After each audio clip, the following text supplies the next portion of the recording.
नमस्कार, मी श्वेता. प्रश्नचिन्हामध्ये आपल्या सगळ्यांचं खूप खूप खूप स्वागत. टेन्शन टेन्शन टेन्शन हा असा एक शब्द आहे की ज्याला कुठेही कोणीही आपल्याला माणूस आढळणार नाही की हा शब्द ज्याने ऐकला नाहीये किंवा ज्याच्या तोंडातनं निघाला नाहीये किंवा ज्यांना टेन्शन आलं नाहीये.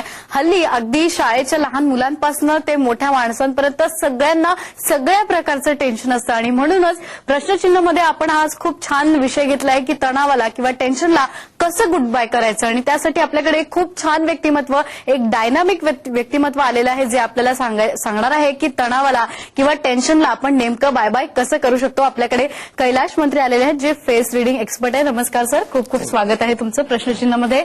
जर तुम्हाला फोन करायचा असेल, विचारायचं असेल आपला प्रश्न आणि तुमचं काही टेन्शन्स असतील आणि ते तुम्ही दूर कसे करू शकाल हे जर विचारायचं असेल तर आम्हाला फोन करा. त्यासाठी आमचा नंबर आहे 02266843333.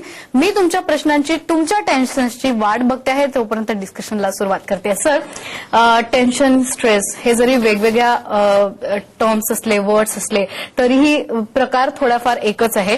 नेमकं टेन्शन म्हणजे काय असतं, स्ट्रेस म्हणजे काय असतो? दो कारण है टेंशन के. पहला है एक्सटर्नल, उसमें 4 कारण है टेंशन के. पहला है पैसे का प्रॉब्लम, सबको है. दूसरा है रिलेशनशिप का प्रॉब्लम, वो भी सबको है. तीसरा है हेल्थ का, या अपनी हेल्थ का या अपने नजदीकी लोगों को हेल्थ का.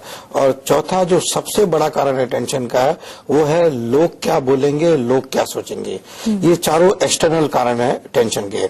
ऐसे ही 4 इंटरनल कारण है टेंशन के. पहला है नेगेटिव थिंकिंग. लोगों को लगता है नहीं नेगेटिव थिंकिंग, मगर सबसे बड़ा कारण है टेंशन का नेगेटिव थिंकिंग. दूसरा है अनसर्टेनिटी, लाइफ बेसिकली अनसर्टेन है और जिसके कारण टेंशन आता है. तीसरा है फियर, लोगों को इनबिल्ट फियर है और आता ही है. और चौथा है एक्सपेक्टेशंस, लोग बहुत एक्सपेक्ट रख रहे हैं दूसरे से और वो जब पूरे नहीं होते तो टेंशन आती है. ये 4 एक्सटर्नल और 4 इंटरनल कारण है टेंशन के. बरं, म्हणजे 4 इंटरनल आणि 4 एक्सटर्नल. पण याच्यात तुम्ही आता एक महत्वाचा मुद्दा सांगितला तो म्हणजे पॉझिटिव्ह थिंकिंग आणि निगेटिव्ह थिंकिंग. आपल्याला नेहमी सल्ले मिळत असतात सर की बी पॉझिटिव्ह किंवा पॉझिटिव्ह सोचो, पॉझिटिव्ह विचार करा. पण हे पॉझिटिव्ह आणि निगेटिव्ह नेमकं काय ते थोडंसं डिस्क्राईब करा. ये क्या है, हर आदमी को लगता है कि मैं पॉजिटिव सोचता हूँ, मगर हकीकत ये है कि 90% लोग 90% समय नेगेटिव सोचते हैं. अभी नेगेटिव सोचते हैं यानी मेरे से नहीं होगा. किधर भी नकारात्मक वर्ड आया, नो वर्ड आया यानी नेगेटिव, नहीं मैं नहीं कर सकता. या किधर भी अगर अपना फोकस प्रॉब्लम्स पे है तो नेगेटिव, और अपना फोकस अगर अपॉर्चुनिटी पे है तो पॉजिटिव. और ये लाइफ में जो भी सिचुएशन अपने सामने आती है उसमें दोनों चीज रहती है. उसमें अपॉर्चुनिटी रहती है और उसमें प्रॉब्लम रहता है. हम लोग उसमें से प्रॉब्लम को देखते हैं और उल्टा सोचते हैं. अच्छा, ऐसा. और पॉजिटिव थिंकिंग यानी खाली अपॉर्चुनिटी देखना और खाली लाइफ में यस बोलना. जो भी कुछ हो रहा है उसमें सोचना है कि मेरा भला है इसमें, जो भी आपके साथ हो रहा है. अभी क्या होता है, हमारे साथ जो भी कुछ होता है हम लोग सोचते वाई मी, ये मेरे साथ ही ऐसा क्यों होता है. बराबर, उसके सोचो कि ये जो हो रहा है इससे मेरा कुछ फायदा है. जैसे अपने गीता का भी श्लोक है, जो भी कुछ हो रहा है अच्छे के लिए हो रहा है. अगर अपन सुबह से लेकर शाम तक जो भी अपने साथ हो रहा है अगर अपन सोचे कि जो हो रहा है अच्छे के लिए हो रहा है तो टेंशन आएगा ही नहीं अपने को. बरं, आणखी थोडं आपण डिस्क्राईब याच्याबद्दल करूया. पण आपल्याला एक फोन आलेला आहे. विजय पाचपुते आपल्याला प्रश्न विचारतात आहे कर्जतहून. नमस्कार विजय, प्रश्न विचारा तुमचा.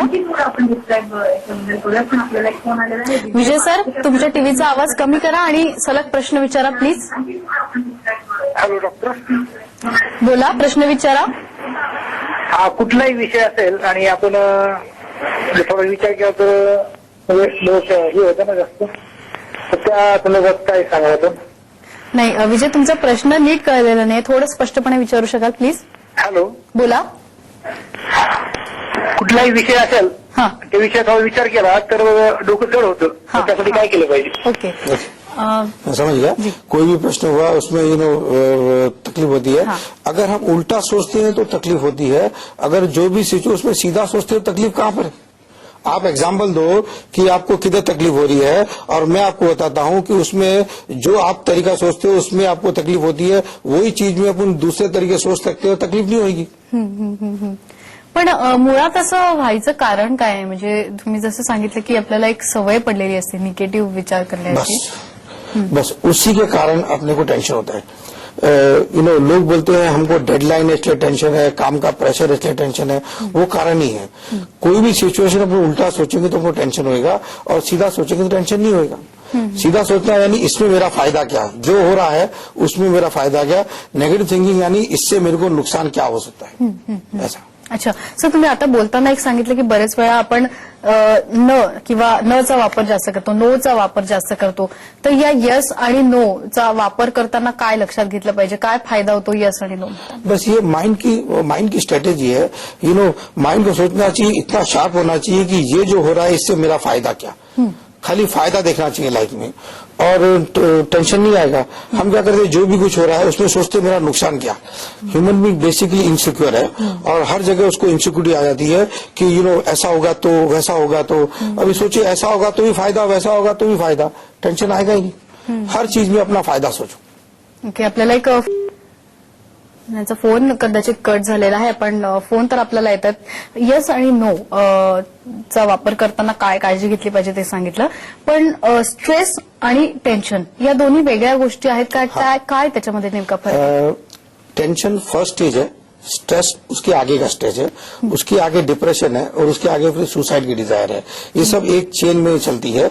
एक अगर बढ़ जाता है, टेंशन बढ़ जाता है तो स्ट्रेस हो जाता है, स्ट्रेस बढ़ जाता है तो डिप्रेशन आ जाता है, डिप्रेशन बढ़ जाता है तो फ्रस्ट्रेशन आ जाता है, सुसाइड का ख्याल आता है. ऐसे तो उतना फर्क है. पहला स्टेज है टेंशन. दूसरा स्टेज है स्ट्रेस. स्ट्रेस का अगर लोग मतलब समझ लेंगे तो आधा स्ट्रेस उनका वहीं खत्म हो जाएगा. अच्छा. स्ट्रेस का मतलब होता है कि आपका एक दृष्टिकोण बनता है. दृष्टिकोण अगर आपका थ्रेट का या चैलेंज का है, यानी चुनौती का है, और थ्रेट को हिंदी में क्या बोले, स्पर्धा. अगर ऐसा आपका दृष्टिकोण बनता है तो आपको स्ट्रेस आता है. और आपका अगर दृष्टिकोण बनता है कि नहीं, कोई थ्रेट नहीं है, कोई चैलेंज नहीं है, जो हो रहा है मेरे अच्छे के लिए हो रहा है, तो स्ट्रेस आएगा ही नहीं. खाली इतना मतलब समझ लेवे कि अपना परसेप्शन अपने को चेंज करना है थ्रेट और चॅलेंज से ऑपॉर्च्युनिटी पे. ओके, आपल्या दृष्टिकोनावर सारं काही अवलंबून आहे. शेखर यांचा फोन आलेला आहे मुंबईहून, तो घेऊयात. नमस्कार, प्रश्न विचारा तुमचा. हेलो नमस्कार, मैं शेखर छत्रे बोलता है नमस्कार. नमस्कार सर, बोलो. मुझे सर जी ऐसा पूछना है कि एक चीज मुझे करनी ही है, लेकिन उस करने में मेरे को दिक्कत आ रही है, और वो उससे क्या होता है कि मेरा टेंशन बढ़ जाता है, तो हम क्या करेंगे?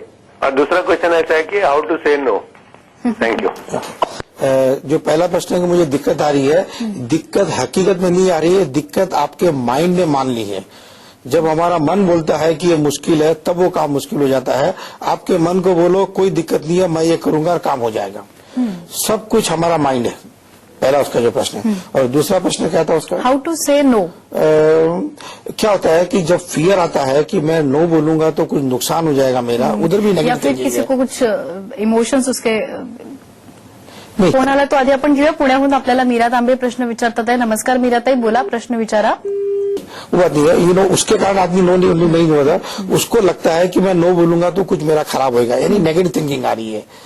बराबर. नो बोलने में नेगेटिव थिंकिंग आ रही है, यस बोलने में लोगों को नेगेटिव, ये अलग अलग लोग है. किसी को नो बोलने में नेगेटिव थिंकिंग आती है, किसी को यस बोलने नेगेटिव थिंकिंग आ रही है. आप उल्टा मत सोचो, आप बोलो नो बोलने से फायदा है दोनों का, उसका भी और मेरा भी.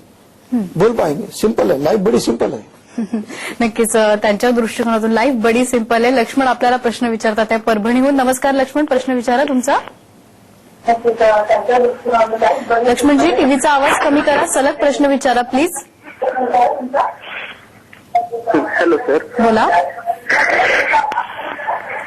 मला असा प्रश्न विचारायचा सर की आपण प्रत्येक गोष्टीसोबत पॉझिटिव्ह थिंक ठेवल्याच्या नंतर, म्हणजे सकारात्मक दृष्टिकोन ठेवल्याच्या नंतर टेन्शन थोडं कमी येईल का?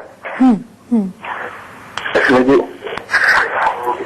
बरोबर. लक्ष्मणजी, तुमचा प्रश्न कळलेला आहे. त्यांचं असं म्हणणं की कुठलीही गोष्ट असेल, जर आता तुम्ही जो मुद्दा मांडला होता की जर त्याला सकारात्मक दृष्ट्या आपण त्याचा विचार केला तर ती गोष्ट शेवटाला जाऊ शकते, किंवा ते जे टेन्शन आहे ते दूर होऊ शकतं का? हाँ, 100%.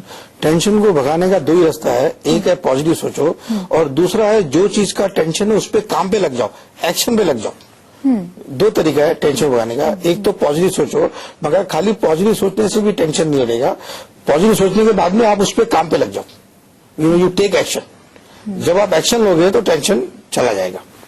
सर, पण असं का होतं, एखादी गोष्ट जर घडली किंवा आपल्या समोर जी आली तर आपल्याला त्याच्यातल्या निगेटिव्ह गोष्टी पहिले लक्षात येतात, जेव्हा की आपल्याला त्या गोष्टींचा पॉझिटिव्हही काही भाग असतात ते आपल्याला लक्षात येत नाही, त्याच्यातल्या अडचणी डिफिकल्टीज ज्या असतात ते आपल्याला पहिले लक्षात हाँ, येतात. ये ह्यूमन बीइंग का माइंड है. अपना माइंड ही अपना सबसे बड़ा दुश्मन है. और वो माइंड है कि वो हर तरह से सिक्योरिटी चाहता है कि कैसे भी लाइफ को सिक्योर बना ले. और सिक्योरिटी पॉसिबल नहीं है. लाइफ इज बेसिकली अनसर्टन और अपने को अनसर्टनिटी का मजा लेना चाहिए. ओके. तर आणखी एक महत्वाचं टेन्शन ते म्हणजे की लोक काय म्हणतील, लोक क्या कहेंगे, हे एक महत्वाचं टेन्शन आहे. त्याच्याबद्दल मला विचारायचं आहे. पण आपल्याला एक फोन आलेला आहे कल्याणहून. यश महाजन यांचा फोन आहे. नमस्कार यश, विचारा आपला प्रश्न. हॅलो मॅडम, माझा प्रश्न असा होता हा. की मला एखादं गोष्ट माझ्या मनासारखी घडत नसली की अगर मी सांगितलं तर ऐकून नाही घेतलं तर मला खूप डिप्रेस होतं, टेन्शन वाढतं आणि मला रागावर ताबा राहत नाही. त्यासाठी काय केलं पाहिजे? मतलब उनका कहना है कि अगर कोई चीज मेरे हिसाब से नहीं हो रही है तो जल्दी मैं डिप्रेस हो जाता हूँ या जल्दी टेंशन. मैं उनको निवेदन करूंगा, आप जब ये वर्ल्ड में आए थे तो क्या आपने वर्ल्ड को बोला था मैं आ रहा हूँ और सब कुछ मेरे हिसाब से होना चाहिए? और क्या वर्ल्ड ने आपको बोला था कि सब कुछ आपके हिसाब से होएगा तो आप बाहर आए थे? वर्ल्ड जैसा चल रहा था वैसे चल रहा था. सब कुछ आपके हिसाब से क्यों होना चाहिए? आपको अगर कुछ क्रिएट करना है तो आप क्रिएट करो, तो चीज आपके हिसाब चलेगी. मगर सब इंसान पैदा हुए अपने एक्सपेक्टेशन फुलफिल करने के लिए. अगर आप भी पैदा हुए तो अपने एक्सपेक्टेशन फुलफिल करने के लिए, लोग भी पैदा हुए तो अपने एक्सपेक्टेशन फुलफिल करने के लिए है.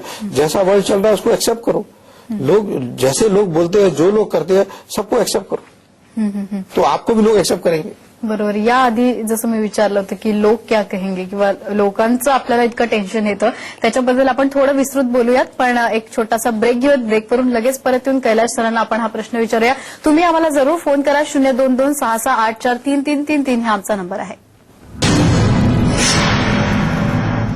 तणावाला करा गुड बाय हा आजचा प्रश्नचिन्हाचा विषय आहे. फोन करा 02266843333. आपल्याकडे कैलाश मंत्री आलेले आहेत. कैलाश सर, आता जसं मी ब्रेक आधी म्हटलं की लोक काय म्हणतील किंवा लोक क्या कहेंगे, याचा खूप विचार असतो आपल्याला, खूप टेन्शन येतं लोकांचंच, म्हणजे इतर गोष्टींचं सुटलंच लोकांचं टेन्शन येतं. हे कामुळे होतं, याच्यावर काय उपाय आहे? क्या है कि लोग अपनी जिंदगी नहीं जी रहे हैं और लोग वो जिंदगी जी रहे हैं जो दूसरे लोग क्या उनसे चाहते हैं. और इसमें दो चीज हो रही है, ना तो वो खुद खुश हो रहे हैं और ना लोग उनसे खुश हो रहे हैं. और ये एक पैटर्न हो गया है सभी लोगों का कि लोग अपनी जिंदगी जीना भूल गए हैं. 5% भी अपनी जिंदगी नहीं जी रहे हैं. सब लोग देखते हैं दूसरों को क्या अच्छा लगेगा, समाज को क्या अच्छा लगेगा, लोगों को क्या अच्छा लगेगा, वैसी जिंदगी जी रहे हैं. इसके टेंशन हो रहा है क्योंकि उनका दिल कुछ चाह रहा है और वो उनको कुछ दूसरा बनावटी जीवन जीना पड़ रहा है.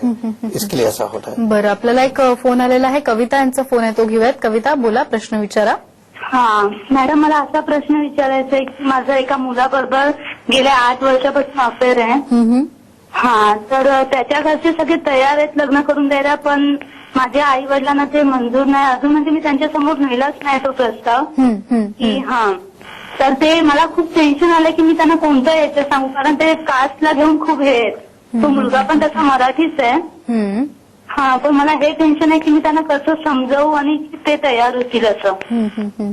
घर के लोग क्या कहेंगे इस मैटर को लेकर? अभी ये जो मैडम भी है वो क्या है, पहले ही उल्टा सोच रही है कि मैं कुछ बोलूंगी तो घर वाले कुछ नेगेटिव रिएक्ट करेंगे. हो सकता है वो बोले और घर वाले हाँ बोल देवे. क्योंकि देखो, पेरेंट भी बेसिकली क्या चाहते हैं बच्चों से? पेरेंट चाहते हैं कि मेरे बच्चे की जिंदगी अच्छी जावे, उसका फ्यूचर अच्छा सिक्योर हो. और पेरेंट चाइल्ड में कम्युनिकेशन नहीं हो रहा है और ये पहले ही डर रही है कि मैं बोलूंगी तो कुछ उल्टा होगा. इनको क्या करना है, इनको खाली अपनी ऑनेस्टी से शेयर करना है अपने पेरेंट्स से कि ये लड़के से मैं प्यार करती हूँ, ये लड़के का बैकग्राउंड ये है, मैं इसको इतने साल से जानती हूँ और मुझे लगता है कि मैं इससे खुश रहूंगी. कौन पेरेंट चाहता है कि अपनी बच्ची खुश नहीं रहे? ठीक है, उनको भी इनसिक्योरिटी है तो वो उसको एड्रेस करना चाहिए लड़के से मिला के और थोड़ा धैर्य से काम करना चाहिए. कई लोग जो भाग जाते हैं घर से, वैसा नहीं करके पेरेंट्स से कम्युनिकेशन करे, लड़के को पेरेंट्स से मिलावे, बातचीत करे और सॉल्यूशन आता है. हर प्रॉब्लम का सॉल्यूशन बातचीत से आता है. मैं इनको ऐसा बोलना चाहूंगा. सर,